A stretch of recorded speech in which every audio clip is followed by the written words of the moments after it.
আমি দেখুন একটা ছানার রেসিপি করব। তো ছানা নিয়ে নিয়েছি, আর এখানে নিয়েছি একটু রসুন, কাঁচা লঙ্কা, পেঁয়াজ, আর একটু বিট গাজরও দেবো, নিয়ে একসঙ্গে এক পাক একটু ঘুরিয়ে নেব। দেখুন এখানে আমি বিট গাজরটা গ্রেট করে নিয়েছি, আর আপনার পেঁয়াজ রসুন যেটা দেখালাম সেটাও একটু চুং করে আপনার মিক্সচারে করে নিয়েছি।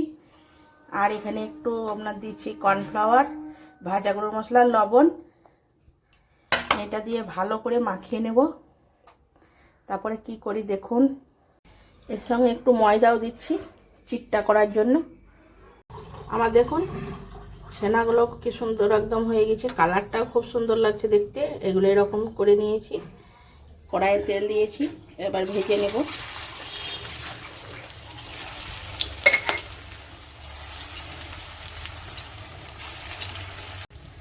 দেখুন কি সুন্দর কালার এসছে। এবার আমি এগুলোকে তুলে নেব। এগুলো আমার ভেজে নামিয়ে নিয়েছি। এখানে আছে কাজু আর টমেটোটা পেস্ট করে নিয়েছি।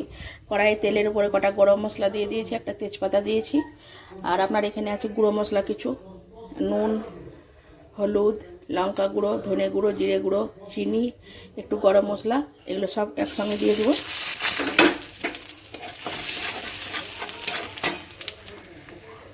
তারপর পেস্টটা দিয়ে দেবো, নাইলে পুড়ে যাবে। ভালো করে কষতে হবে। দেখুন মশলাটা আমার কষা হয়ে গেছে। এরপর আমি জল দিয়ে দেবো। জলটা ফুটে উঠলে পরে এগুলো দেবো।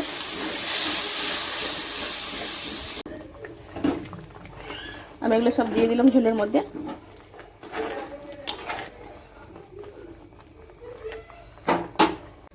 আমার এটা হয়ে গেছে, আমি একটু ঘি দিয়ে দেবো, তারপর নামিয়ে নেব। এখন ছানার ডালনাটা আমার রেডি হয়ে গেছে। তো এরকম করে একবার সহজ পদ্ধতিতে করে দেখবেন আপনারা, এটা খেতে খুব সুন্দর হয়।